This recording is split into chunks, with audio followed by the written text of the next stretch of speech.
श्री गणेश महापुराण में चतुर्थ खंड प्रथम अध्याय गणेश के एक दंत होने के विषयक पृष्ठ। सूजी बोले, शौनक जी, इस प्रकार कहकर के भगवान नारायण मौन हो गए। तब नारद जी ने उनसे पुनः जिज्ञासा की, प्रभु, शिवासमन गणेश जी एक दंत क्यों हुए? उस विषय में मुझे बताने की कृपा कीजिए। ये सुनकर के श्री नारायण बोले, हे नारद, सुनो।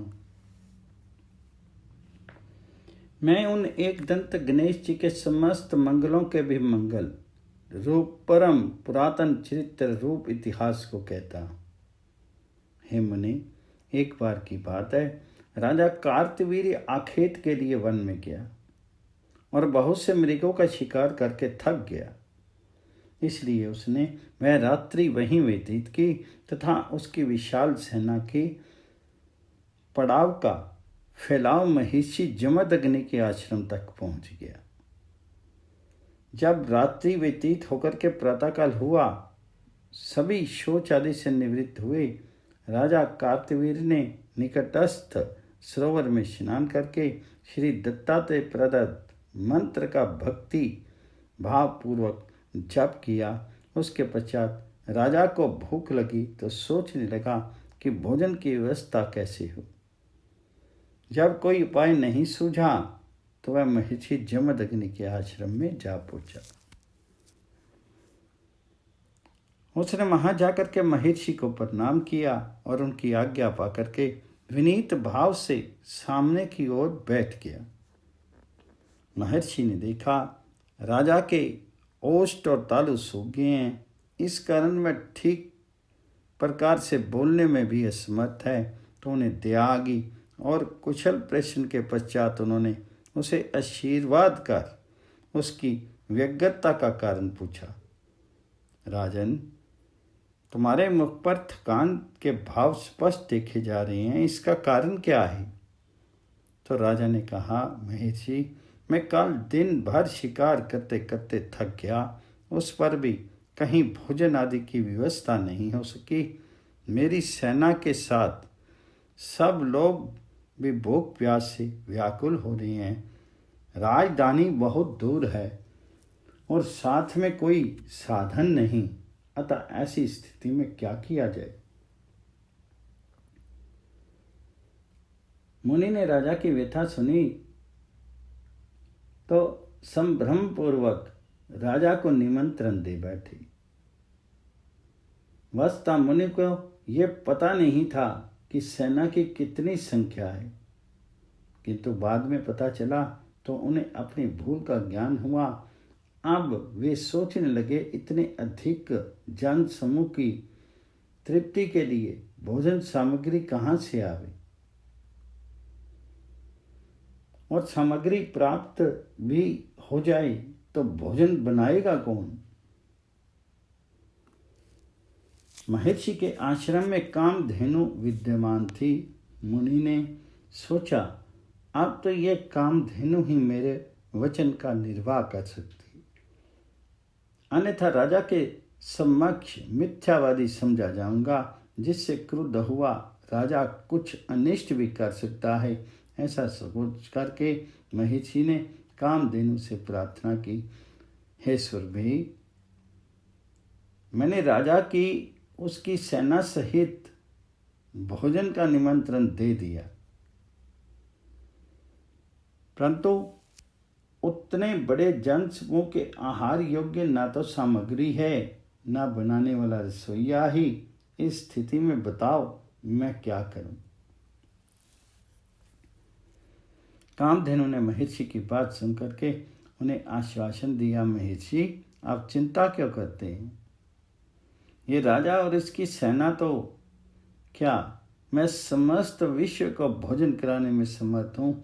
आप निश्चिंत होकर के राजा को सेना सहित बुला लीजिए और आप जिस जिस द्रव्य की इच्छा करेंगे वही वही द्रव्य प्राप्त हो जाएगा, चाहे वह त्रिलोक्य में भी दुर्लभ क्यों ना हो। ये सुनकर के महर्षि बड़े प्रसन्न हुए। उन्होंने शिष्य को आदेश दिया कि राजा की सेना सहित भोजन के लिए बुला लाओ।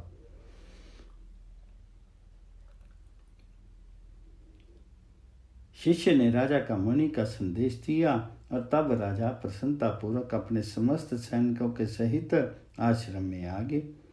परंतु छोटा सा आश्रम, उसमें कोई विशेष सामग्री नहीं, ये देख करके राजा ने सोचा मैंने बड़ी भूल की जो इसका निमंत्रण स्वीकार कर लिया। बेचारे इतने बड़े जन समूह को भोजन कराने के लिए कैसे व्यवस्था करेंगे। अच्छा होता कि मैं अकेला ही यहाँ आ जाता। राजा के मन की उथल पुथल महर्षि से छिपी नहीं रही। उन्होंने कहा, महाराज आप चिंता मत करें, यहाँ सभी को इच्छित पदार्थों से भोजन कराने की व्यवस्था है। राजा को बड़ा आश्चर्य हुआ, सभी को भोजन और वह भी इच्छित पदार्थ का। कहीं महर्षि किसी भ्रम में तो नहीं है। फिर भी राजा शांत होकर के बैठ गए।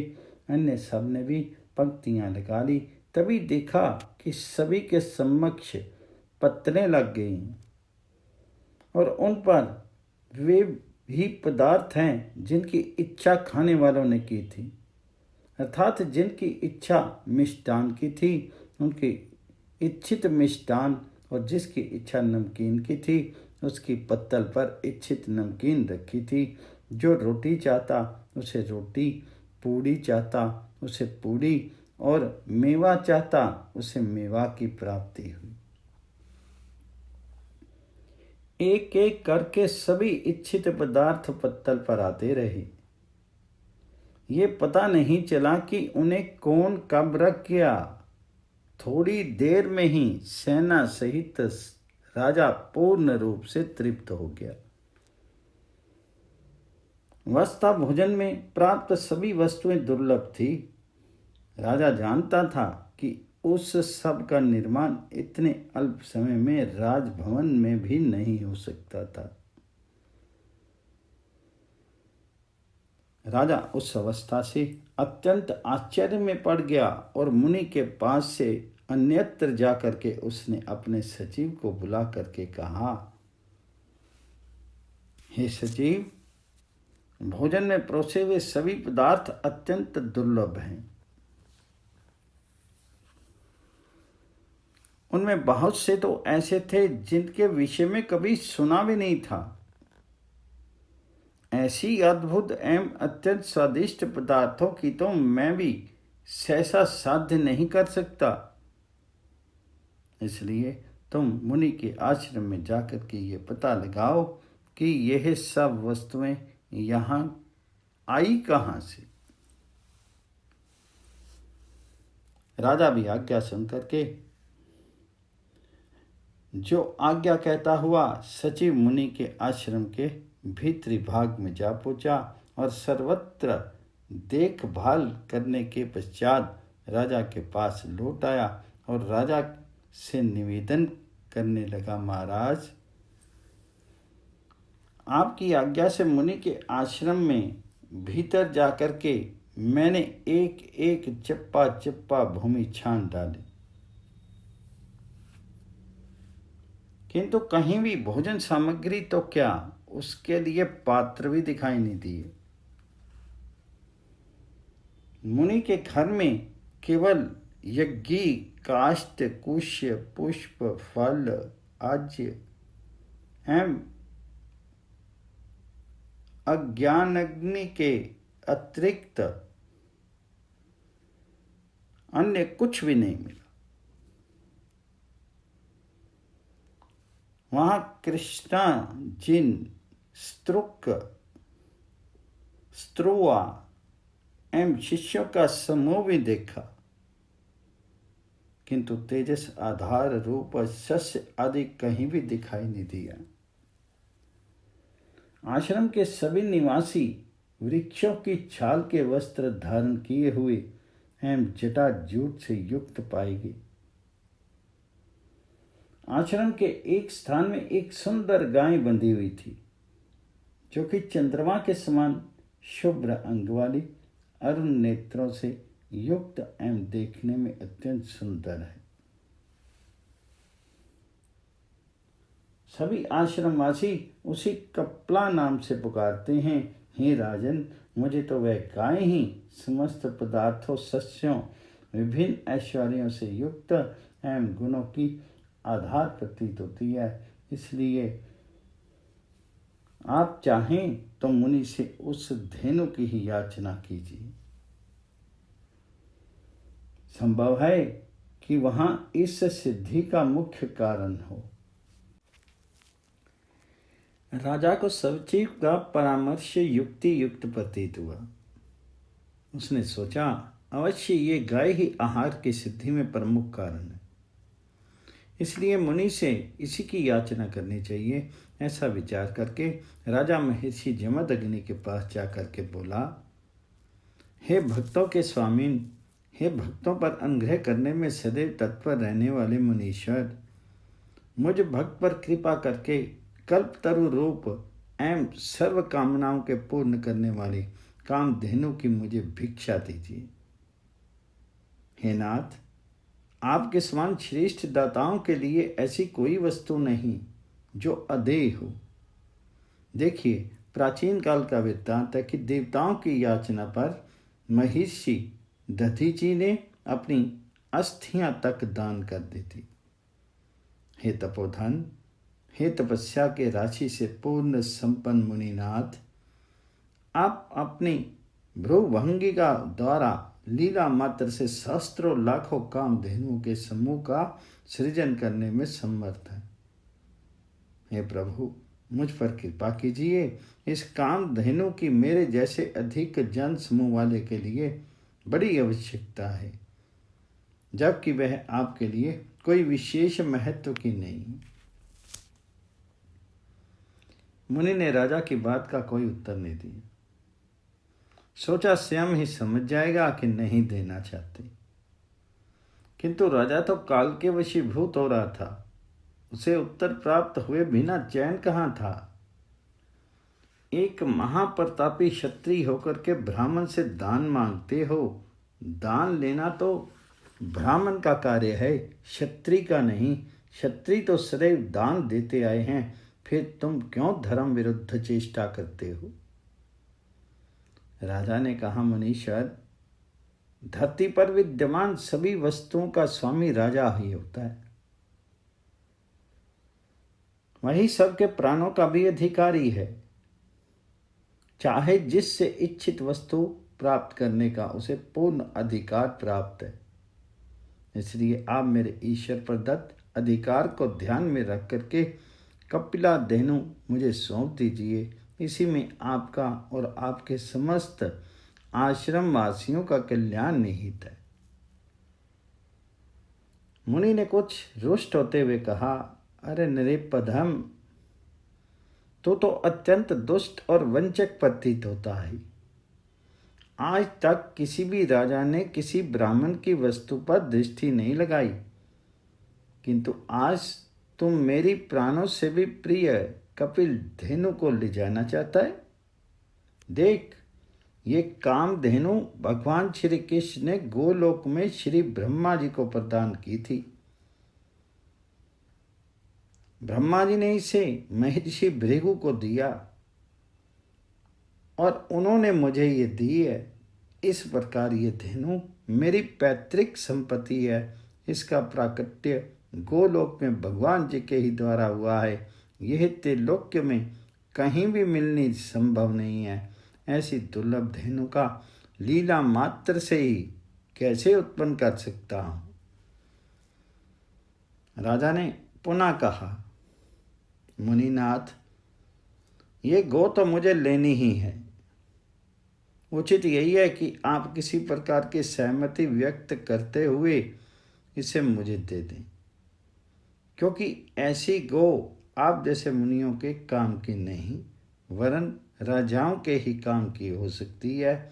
हठ करने से आपका कोई प्रयोजन सिद्ध होने वाला नहीं। जमदग्नि बोले, अरे मूढ़ नरपाल, मैं कोई हल चलाने वाला तो हूं नहीं जो तेरी धमकियों में आ जाऊंगा। मैं तुझे अतिथि समझकर ही इतनी बात सहन कर रहा हूं, अन्यथा एक क्षण में ही समस्त सेना के सहित तुझे भस्म कर डालता। इसलिए उचित यही है कि मेरे क्रोध की वृद्धि मत करो और शीघ्र ही यहां से अपनी राजधानी लौट जाओ। राजा को कुछ क्रोध आ गया, किंतु क्रोध को रोकता हुआ पुनः बोला, मुनीश्वर, मैं तुम्हें ब्राह्मण होने के कारण ही छोड़े दे रहा हूं, अन्यथा मेरी बात न मानने पर मृत्यु दंड ही दिया जाता है। अब तुम अपनी गाय मुझे तुरंत दे दो, अन्यथा परिणाम ठीक नहीं निकलेगा। इस पर मुनि को भी क्रोध आ गया, किंतु अप्रिय घटना ना घटे ऐसा विचार करते हुए बोले, अरे देवबाधित, अरे पामर, मेरे क्रोध को अब और अधिक मत बढ़ा। जा, घर जा और वहां अपने पुत्र, स्त्री और परिवारजनों को देख। व्यर्थ की वाद विवाद करके नष्ट क्यों होना चाहता है। महर्षि के वचन उनके हृदय में तीर जैसे लगे और वह अत्यंत क्रोधित हुए वहां से चल दिया और अपनी सेना के मध्य आकर के सचिव से बोला, हे सचिव, मैं मुनि की कपिला गाय की इच्छा करता हूं, किंतु मुनि उसे देना नहीं चाहते। अब क्या किया जाए जिससे कि वह गाय हमें प्राप्त हो सके। तो सचिव ने कहा, महाराज, उपाय तो बहुत सरल है। अपनी सेना भेज करके गाय को बलपूर्वक साथ ले चलिए। इसे बेचारी बनवासी मुनि और उनके शिष्य क्या कर सकते हैं। परंतु राजन, ये सोच लीजिए कि कहीं वे मुनि रुष्ट होकर के शाप तो नहीं दे देंगे। तो राजा ने कहा, अरे क्या होता है शाप से। तुम तुरंत ही सेना को वहां भेजो और कपिला को बलपूर्वक यहां मंगा लो। ये सुनकर के सचिव ने कुछ प्रमुख वीर वहां भेज दिए, जिन्होंने जाकर के कहा, मुनिवर, महाराज की आज्ञा है कि कपिला गौ हमारे पास लाई जावे, अतएव आप उस गौ को हमें सौंप दीजिए। मुनि कुछ बोले नहीं और तुरंत ही धेनु के समक्ष जाकर के रोने लगे। उन्होंने कहा, सुरभे, तुम्हें वह दुष्ट राजा बलपूर्वक ले जाना चाहता है। मैंने तो उसे भूखा प्यासा देख करके भोजन प्राप्त कराया और वह मुझे ही संतप्त कर रहा है। समझ में नहीं आता कि उससे छुटकारा कैसे हो। महर्षि को रुदन करते देख करके कामधेनु ने कहा, मुनीश्वर, आप क्यों रुदन करते हैं। इंद्र हो अथवा हल जोतने वाला किसान, शासक हो अथवा शासित, सभी कोई अपनी वस्तु का दान स्वेच्छा से कर सकते हैं।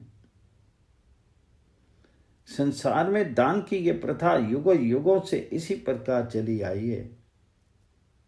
हे तपोधन, यदि आप राजा को स्वेच्छापूर्वक मेरा दान करना चाहते हैं तो अवश्य कर दें। मैं आपकी आज्ञा मान करके बिना किसी विरोध के उनके साथ चली जाऊंगी। परंतु यदि आप स्वेच्छापूर्वक मेरा दान नहीं करना चाहते तो मुझे बलपूर्वक कोई भी नहीं ले जा सकता।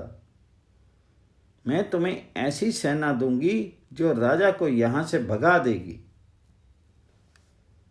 हे तपोधन, आप माया से मोह को प्राप्त मत हो। हे मुनि, रो मत। ये संयोग वियोग तो होता ही रहता है, जो कि काल से साध्य है। देख महिषी, मैं तुम्हारी कौन हूं अथवा तुम ही मेरे कौन हो? ये संबंध केवल काल द्वारा ही योजित हुआ है। जब तक संयोग दृढ़ है तभी तक आप मेरे और मैं तुम्हारी हूं। ये मन जिस पदार्थ को अपना मानता है उसके विच्छेद से दुख होना स्वाभाविक है, क्योंकि उस पदार्थ में प्राणी अपनी स्वत्व अपना अधिकार मानता है। अतः हे मुनींद्र, आपकी आज्ञा हो वैसा ही करने को मैं प्रस्तुत हूं। महिषी ने कहा, कामधेनु, मैं स्वेच्छा से तो तुम्हें कभी भी नहीं छोड़ सकता, किंतु यदि आताताई बलपूर्वक ले जाएं तो मेरा वश भी क्या चलेगा? कामधेनु बोली, तो महर्षि, मुझे बलपूर्वक कोई भी नहीं ले जा सकता। ये कहकर के सूर्य के समान अत्यंत तेज वाले 3 करोड़ शस्त्रकारी अपने मुख से उत्पन्न कर दी। तदुपरांत उसी गौ की नासिका से 5 करोड़ शूलधारी दिव्य सैनिक और उत्पन्न होंगे। फिर नेत्रों से भी 100 करोड़ धनुर्धारी सैनिक निकल पड़े। कपाल से 3 करोड़ दंडधारी, वक्षस्थल से 3 करोड़ शक्तिधारी और पृष्ठभाग से 100 करोड़ गदाधारी उत्पन्न होंगे। चरण तल से सहस्रों वाद्य भांड, जंगा से 3 करोड़ राजपुत्र और गोहबाग से 3 करोड़ मलेच्छ वीर उत्पन्न हुए। इस प्रकार कामधेनु ने देखते देखते एक विशाल सेना प्रकट कर दी और फिर मुनि से बोले, मुनीश्वर, राजा और उसकी सेना को परास्त करने के लिए ये सेना पर्याप्त और पूर्ण समर्थ है। यदि उससे युद्ध करेगी तो आप उससे युद्ध करने को ना जाएं। उस विशाल सेना को देख करके महिषी जमदग्नि बड़े प्रसन्न हुए और राजा द्वारा भेजे हुए सैनिकों से बोले, हे राज सेवकों, अपने राजा से कहना कि मुनि ने गाय देना स्वीकार नहीं किया।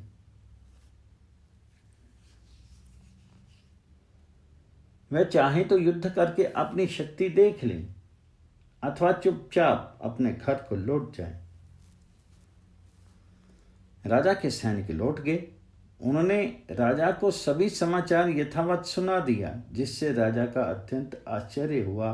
फिर भी उसने सुरभि की सेना से युद्ध किया और हार करके अपनी राजधानी को लौट गए। ऐसा निश्चय करके राजा कार्तवीर्य अपनी राजधानी को लौट गया, जहां उसने भगवान श्री हरि की उपासना पूजा की और फिर आवश्यक संख्या में सेना एकत्र करके मुनि के आश्रम की ओर चल पड़ा।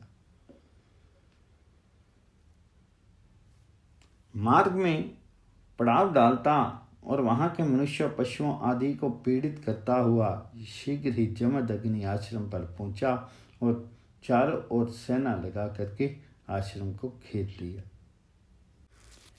इस समय उसकी सेना में असंख्य हाथी, घोड़े, रथ, पैदल आदि थे। राजा स्वयं युद्ध वेश में सेना के साथ था। उसके सैनिक आदि के शब्दों, पद ध्वनियों, वाद्यों एवं शंखों के घोष से आश्रम के चारों ओर की दिशाएं गूंज उठी। आश्रम के निवासी मुनि कुमार उस सेना को देख करके भय विह्वल हो गए। तभी राजा ने सेना सहित मुनि के आश्रम में प्रवेश किया और बलपूर्वक कामधेनु को ग्रहण कर लिया। अब उसने गौ को लेकर के घर जाने का विचार किया। उस समय मुनि के पास कोई सेना नहीं थी, इसलिए वे स्वयं ही युद्ध करने के विचार से आगे बढ़े। सर्वप्रथम उन्होंने कामधेनु को नमस्कार किया और फिर हरि का स्मरण करते हुए रण आंगन में आ उपस्थित हुए। मुनि को युद्ध में आए देख करके राजा कुछ असमंजस में हो गया। सोचा, तपस्वी ब्राह्मण पर शस्त्र उठाने से लोक में मेरी निंदा होगी। इतने में ही मुनीश्वर ने वहां मंत्रपूत शरों का एक जाल सा खड़ा कर दिया। उसी प्रकार जैसे कोई वीर पुरुष अपने वक्षस्थल पर कवच धारण करके वीर वेश में सामने आवे, उस सारे जाल ने आश्रम को आच्छादित कर दिया, जिससे कि शत्रु का भीतर प्रवेश नहीं हो सके। तदुपरांत एक अन्य शर जाल के द्वारा उन्होंने राजा की समस्त सेना को इस प्रकार ढक दिया कि उसके सामने लगा क्या है ये दृश्य दिखाई ना पड़े। इस प्रकार मुनि ने समस्त राजसेना को आच्छादित कर दिया। राजा ने अपने समस्त महिषी को देखा तो रथ से उतर करके उसके चरणों में प्रणाम किया और आशीर्वाद प्राप्त करके पुनः अपने रथ पर आ गया। तदुपरांत उसने महिषी पर प्रहार आरंभ किए, किंतु महिषी ने उन प्रहारों को बलपूर्वक व्यर्थ कर दिया। तब मुनीश्वर ने क्रोधपूर्वक दिव्य अस्त्र का क्षेपण किया, जिसे राजा ने काट डाला। इधर राजा ने जिस शूल का क्षेपण किया उसे मुनि ने नष्ट कर दिया। फिर राजा ने ब्रह्मास्त्र का प्रयोग किया, जो कि मुनि के ब्रह्म अस्त्र ने काट डाला।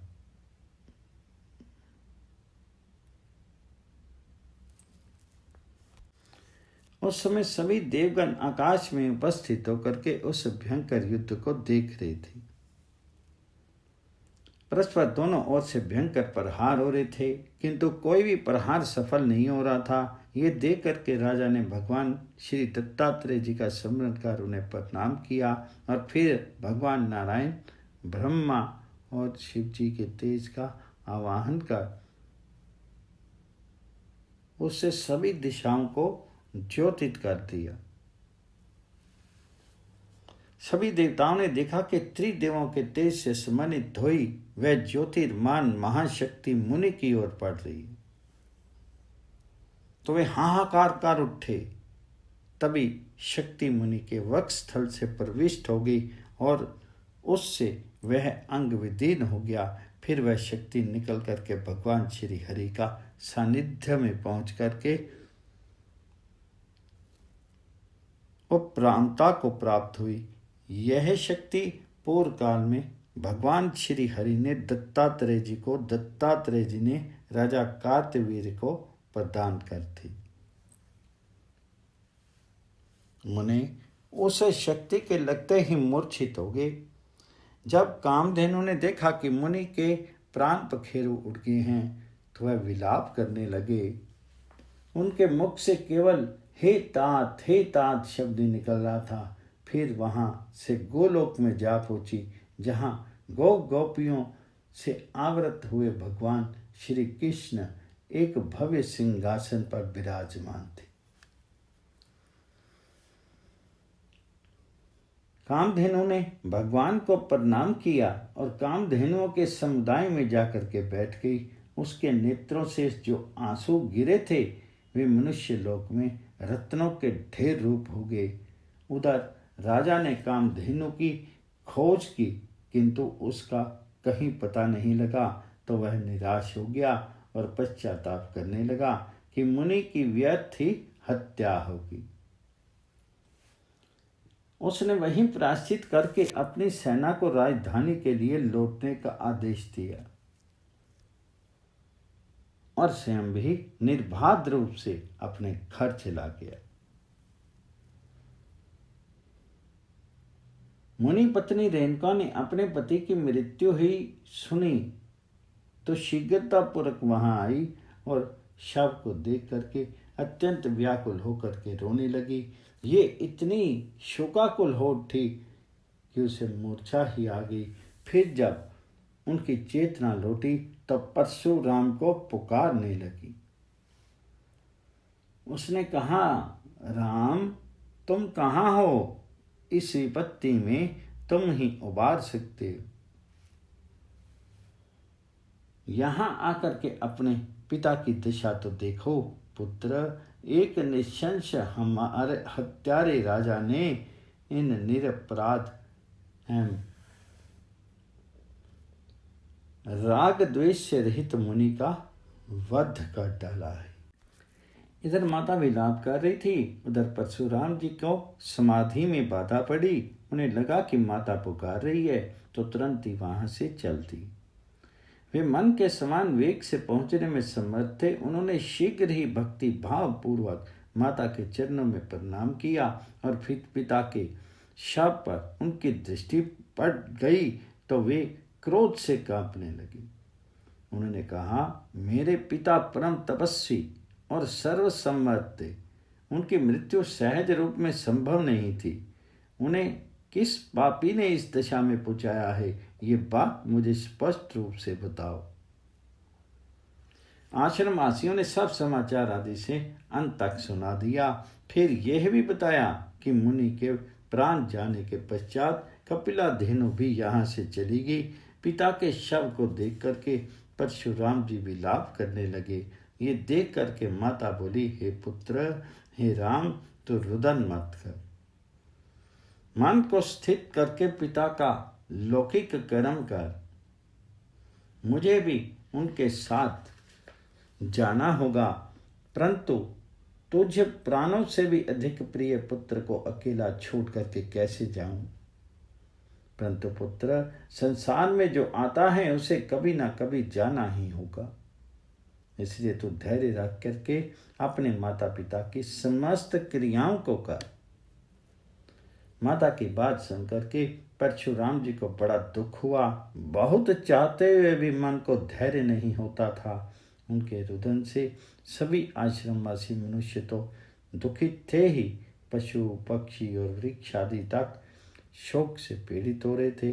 पृथ्वी भी कुछ कंबित सी प्रतीत होने लगी थी, मानो वह भी शोक विहल हुई सुबक रही है। माता ने पुनः कहा, पुत्र, धैर्य रखने से ही कार्य चलेगा।